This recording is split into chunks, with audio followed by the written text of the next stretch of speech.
მოგესალმებით, მე ნინო ბერიძე ვარ, ექიმი ორთოდონტი, კლინიკის დამფუძნებელი და ხელმძღვანელი.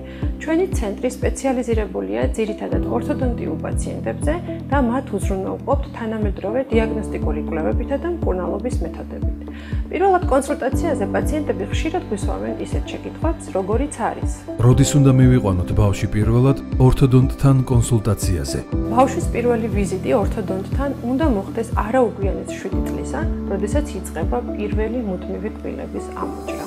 ზოგიერთი ანომალია ყალიბდება 6-დან 12 წლამდე და მათი ადრეული დიაგნოსტიკით შესაძლებელია უკეთესი შედეგის მიღება და მკურნალობის ვადების შემცირება.